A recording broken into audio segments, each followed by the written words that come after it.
New measures to minimize COVID-19 disruptions at schools will include more regular and faster testing. The River Valley High School student has spoken to his parents via video call for the first time since he was charged with murder. And Isetan will be closing its Parkway Parade store after its lease expires next year. You're watching The Big Story live in the Straits Times newsroom. I'm Olivia Quay. You can subscribe to the Straits Times channel so you never miss a single episode. 45 new locally transmitted COVID-19 cases confirmed today, the lowest in nearly a month since July the 15th. 32 were linked to previous cases, either already placed on quarantine or detected through surveillance. 13 cases are currently unlinked. Among today's cases are 3 seniors above 70 years old who are unvaccinated or partially vaccinated and are at risk of serious illness. More details will be released later tonight. According to Education Minister Chan Chun Sing on Facebook today, from May to July, 216 students were infected with COVID-19. And although the majority were from household transmission, it still affected more than 20,000 students across 50 schools who were placed on home-based learning at various times. And so, in dealing with infections in schools, MOE is trying to avoid putting an entire level on HBL as it moves towards a more targeted approach, which includes placing only close contacts and students from the same classes or CCA groups under leave of absence or quarantine order. And from October the 1st, unvaccinated teachers and school staff must take antigen rapid tests twice a week. This will apply as well to non-government employees who have regular contact with students 12 and below, like those working in tuition and enrichment centres. Meanwhile, SAFRA Tampines will stay open even though a cluster linked to it had 9 cases as at yesterday. The club said areas visited by the affected individuals have been disinfected and that safe management measures will continue to be in place at all SAFRA premises. As at August the 11th, over 4 million people in Singapore have completed the full vaccination regimen.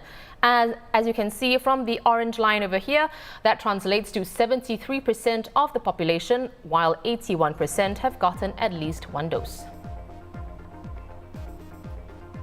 And as at yesterday, 470 COVID-19 patients are warded in hospital. 9 are in critical condition in ICU. Of them, 2 are fully vaccinated, while 7 are unvaccinated. With dine-in services allowed since Tuesday, restaurants are seeing a steady stream of customers once again, and more are expected this weekend. But some diners and F&B outlets remain uncertain about what's allowed. So let's try to answer some more questions ahead of the first weekend of the latest differentiated rules.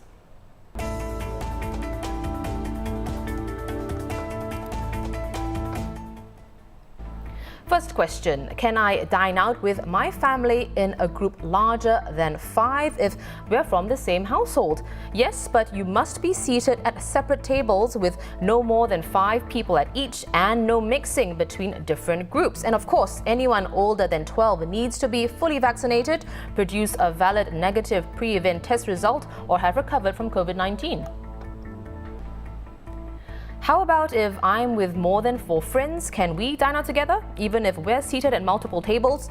No, you can't unless you're living with your friends, since exceptions to the 5-person rule apply only to household members. And this is for F&B owners. If my restaurant is open air or has an alfresco dining area, can I seat groups of 2 people regardless of vaccination status? Well, as a general rule, the answer is no. Only hawker centres and coffee shops can accept a pair of diners regardless of vaccination status.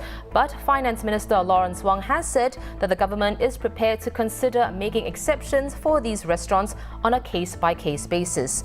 Lots more of your questions answered on straitstimes.com. The link to our ASKST page is in the description below if you're watching us on YouTube.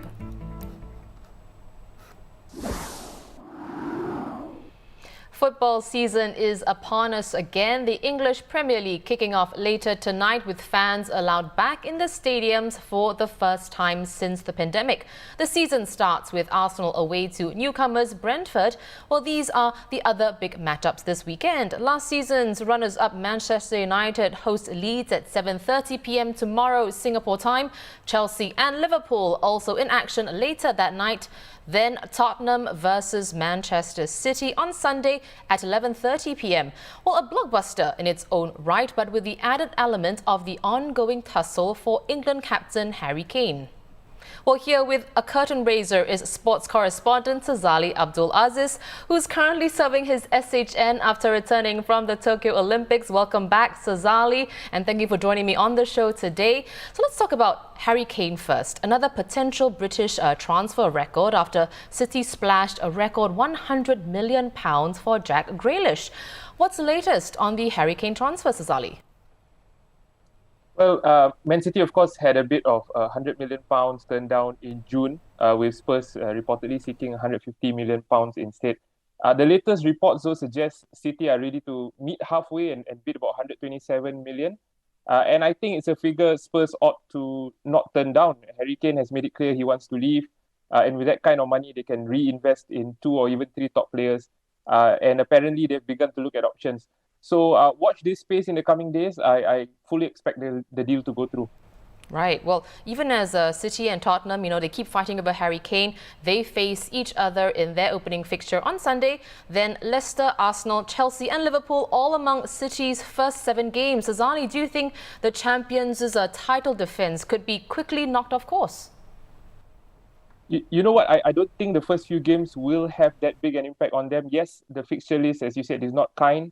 Yes, they'll probably drop a few points here and there, but all these other teams will also have players getting back into the groove of things after Euro 2020. So pretty much they'll be all on even footing. Anyway, as we've seen of Pep Guardiola's Man City teams over the past few seasons, they tend to find good form from October through to the new year. So I think they'll weather this start just fine. Well, behind Man City, the chasers, Chelsea, Man United and Liverpool, they go into the new campaign with realistic ambitions this time around. How do you think the season will pan out for these clubs? Well, I think many pundits have Chelsea down as Man City's main title challengers. And I think after the Champions League success at the end of last season, it is a reasonable target, especially given all the money they've splashed out on bringing Romelu Lukaku back to lead the line. For Liverpool, that's a bit more of a question mark. I think they've only made one signing and that's for cover in defence. And it seems Jurgen Klopp is hoping to rely on the formula that won them the title 2 seasons back. But last season, they showed, they lacked a bit of dynamism and verve in attack, and their vaunted front three looked a bit stale at times. So not beefing up their attack might come back to hurt them. Right. Well, what about Manchester United then? They've stated their intent with some big signings in the transfer market, but will that be enough? Well, Man United, for me, are the most intriguing of the top teams this season. For the first time in a long time, they've had a superb summer in terms of transfers. They're still not quite the complete article. There are still some question marks over their midfield in particular. But I think the squad they have now should definitely place them in the top 4 this season. A similar window next summer will probably turn them into genuine title contenders. So it really remains to be seen if Solskjaer, the manager, can make use of all these tools at his disposal and turn them into a top team. For sure. Well, thank you very much, Sazali. An exciting football weekend to look forward to, that's for sure. I've been speaking with sports correspondent for the Straits Times, Sazali Abdul Aziz.